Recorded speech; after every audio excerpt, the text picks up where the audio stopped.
They say the Bayou never forgets, that it remembers every sin, every secret, every scream swallowed by the swamp. I never believed in curses until the night I stepped into the cursed waters of Lafitte Bayou. I was a documentary filmmaker chasing stories most people ignored. Strange disappearances had plagued a stretch of bayou near a decaying Louisiana town called Belle-Mire. Locals spoke in whispers about La Malédiction de Marie, the curse of a Creole woman accused of witchcraft in the 1800s. They burned her alive in the bayou, and legend said she cursed the land with her final breath.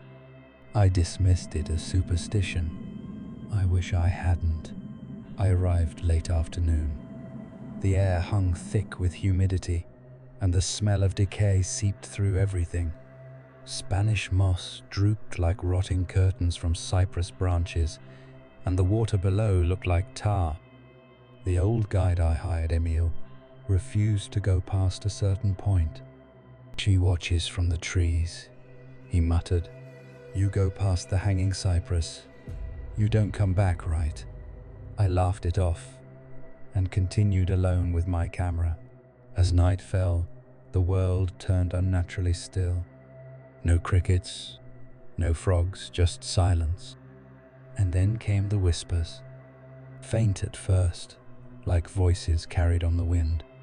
"Turn back," they said in a hushed, broken French. I pressed deeper into the swamp, heart pounding. That's when I found it, a crumbling shack half submerged in water.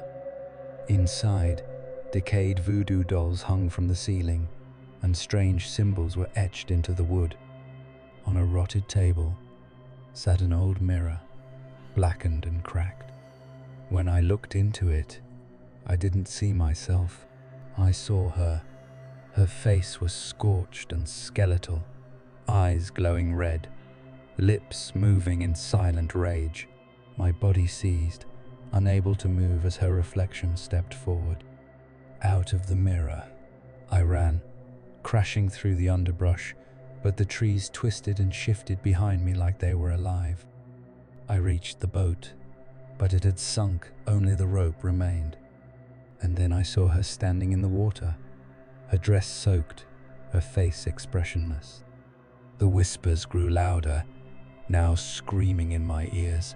I blacked out. When I woke up, I was lying on the bank of the bayou. My camera was missing. My phone was waterlogged and dead.